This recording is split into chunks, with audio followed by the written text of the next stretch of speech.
I opted to use the Connect Extend Challenge Routine, or CEC, to synthesize and organize ideas. As a Year 4 teacher, I wanted to gauge new literacy and numeracy approaches, such as problematic provocations for narrative writing, following a visit from renowned children's author Maurice Gleitzman, and finding combinations to a dollar, which is an ongoing warm up inquiry.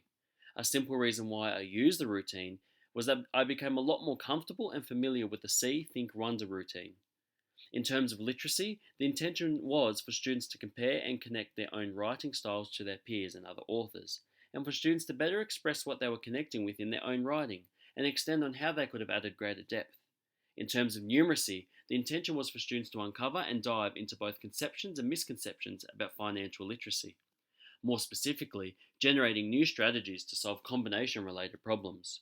When using the routine, I noticed that students found the connect and extend components the easiest. Upon deeper reflection, I realized that students were slowly progressing towards narrowing their thinking to what seemed like an end goal or purpose of challenging, or at least beginning to challenge their own thinking. What worked well was that students were continuously adding new ideas that they were coming up with each day, and using Maurice Gleitzman's advice as a central discussion point and platform for challenging their own writing.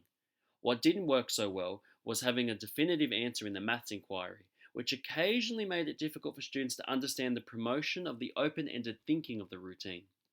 Before using the CEC, students were often saying, "We are using the See Think Wonder a lot," which was a real positive shift.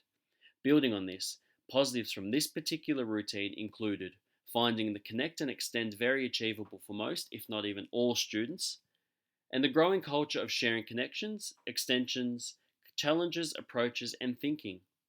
Constructive feedback included students recognizing what had challenged them, but they were confronted by the prospect of turning the challenge into further inquiry or an area of priority. Based upon reflection and feedback, the changes I would make include spending more time on each component of the routine, providing more time for the challenge component of the routine, and establishing a transition each time students were required to move between the components of the routine. By using the routine in two very different ways across two unrelated topic areas, a common denominator I'd found was that the challenge component of the routine opens up many opportunities for students to ask further questions for inquiry.